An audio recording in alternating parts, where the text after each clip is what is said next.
अंबरनाथ पश्चिम भागातील मोहन सबरविया परिसरात युवा सेनेच्या वतीने आयोजित करण्यात आलेल्या भव्य पतंग महोत्सवाला नागरिकांचा उत्स्फूर्त प्रतिसाद मिळालाय। या महोत्सवाचे आयोजन युवा सेनेचे निखिल वाळेकर यांच्या पुढाकाराने करण्यात आले। पतंग महोत्सवात बच्चे कंपन्यांपासून महिला आणि तरुणांनीही मोठ्या उत्साहाने सहभाग घेतला। पतंग उडवण्याच्या स्पर्धेत सर्व वयोगटातील नागरिकांनी आपला आनंद व्यक्त केला आहे। विशेष म्हणजे यावेळी शिवसेना शहर प्रमुख अरविंद वाळेकर, माजी नगराध्यक्षा मनीषा वाळेकर आणि निखिल वाळेकर यांनी स्वतः पतंग उडवत महोत्सवाची रंगत वाढवली। या प्रसंगी खासदार डॉक्टर श्रीकांत शिंदे यांनी युवा सेनेच्या अशा आगळ्या-वेगळ्या उपक्रमाचे कौतुक केले। शहर प्रमुख अरविंद वाळेकर म्हणाले, मी मागील 45 वर्षापासून अंबरनाथमध्ये पतंग उडवत आहे आणि आजच्या महोत्सवात सहभागी होणे ही खूप आनंदाची गोष्ट आहे। निखिल वाळेकर यांनी सांगितले की शिवसेना आणि युवा सेनेच्या वतीने अंबरनाथकरांसाठी नेहमीच वेगळ्या उपक्रमाचे आयोजन केले जाते आणि त्याला नागरिकांचा खूप चांगला प्रतिसाद मिळतो। अंबरनाथमध्ये प्रथमच इतक्या मोठ्या प्रमाणात आयोजित करण्यात आलेल्या या पतंग महोत्सवामुळे शहरात उत्साहाचे वातावरण निर्माण झाले होते।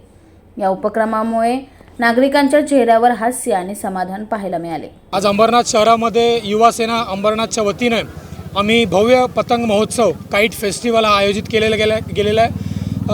अंबरनाथमध्ये आम्ही नेहमी शिवसेना शहर शाखेच्या माध्यमातून नाविन्यपूर्ण कार्यक्रम करण्याचा प्रयत्न करत असतो आणि अंबरनाथकरांना काहीतरी वेगळं देण्याचा प्रयत्न करत असतो। याच माध्यमातून आज मकर संक्रांतीच्या निमित्ताने आम्ही इथे काईट फेस्टिवल म्हणजेच पतंग महोत्सव आयोजित केलेला आहे आणि या अंबरनाथ पश्चिमेकडील पोद्दार शाळेच्या बाजूला असलेल्या नवीन रोडवर आम्ही हा कार्यक्रम करीत आहोत। इतका मोठा काईट फेस्टिवल कदाचित अंबरनाथमध्ये यापूर्वी कधी झालेलं नाही आहे। आज तुम्ही बघत असाल तर या आकाशामध्ये अंबरनाथच्या विविध प्रकारचे पतंग इथे उडत आहेत। लहान मुलांपासून ज्येष्ठ नागरिकांपर्यंत या संपूर्ण शहरामध्ये नागरिकांचा प्रतिसाद या पतंग महोत्सवाला भरपूर असा मिळत आहे आणि इथे फक्त दोरा आणि पतंग, कुठच्याही प्रकारचा मांजा किंवा नायलॉनचा धागा आम्ही इथे न वापरता या कार्यक्रमाचं आयोजन केलेलं आहे। त्याचप्रमाणे नागरिकांसाठी इथे खाण्यासाठी आम्ही वेगवेगळ्या प्रकारचे खाद्य स्टॉल आणि आकर्षक बक्षिसं देखील ठेवलेले आहे। हे सगळं करताना शिवसेना शहर प्रमुख माननीय अरविंद वाळेकर साहेब, आमचे खासदार डॉक्टर श्रीकांत शिंदे साहेब यांच्या मार्गदर्शनाखाली आम्ही हा संपूर्ण कार्यक्रम या अंबरनाथमध्ये आज नव्हे तर अनेक वेगवेगळे, जसं स्ट्रीट फेस्टिवल असेल, आत्ताच मागे एक होळीचा देखील कार्यक्रम आम्ही केला। युवा सेना आणि शिवसेना महिला आघाडी सगळ्यांच्या माध्यमातून आम्ही हा कार्यक्रम अंबरनाथमध्ये आज इथे आयोजित केलेला आहे। आत्ताच निखिलने सांगितल्याप्रमाणे शिवसेना शहर शाखा, युवा सेना आणि महिला आघाडी अंबरनाथमध्ये विविध प्रकारचे नागरिकांना हवेसे वाटणारे, कधीही अंबरनाथकरांना बघायला न मिळणारे, या ठाणे जिल्ह्यामध्ये प्रथमच असे होणारे, मग ती हुरडा पार्टी असेल, स्ट्रीट फेस्टिवल असेल, आणखी इतर अनेक कार्यक्रम जे अंबरनाथकरांना आम्ही शिवसेना शहर शाखेच्या माध्यमातून, आमची शिवसेना शहर शाखेची पूर्ण टीम, आमचे कार्यकर्ते त्यांना फक्त सांगायची कोटी ते अगदी झोकून जातात आणि हा कार्यक्रम कसा सक्सेस होईल यासाठी लक्ष देतात आणि अंबरनाथकर याची मजा लुटतात।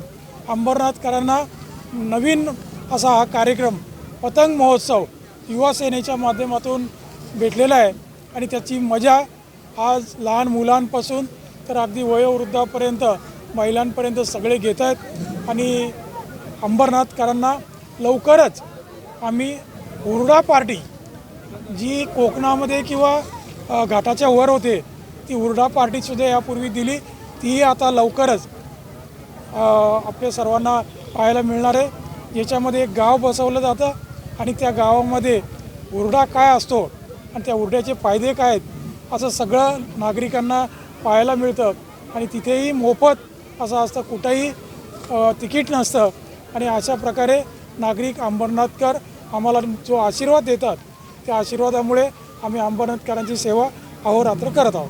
कार्यक्रमात शिवसेना शहर प्रमुख अरविंद वाळेकर, माजी नगराध्यक्षा मनीषा वाळेकर, कल्याण भिवंडी लोकसभा निरीक्षक निखिल वाळेकर यांच्यासह शिवसेनेचे पदाधिकारी प्रकाश डावरे, अरविंद मालुसरे आणि अनेक नागरिक, लहान मुले, महिला आणि शिवसेनेचे पदाधिकारी उपस्थित होते।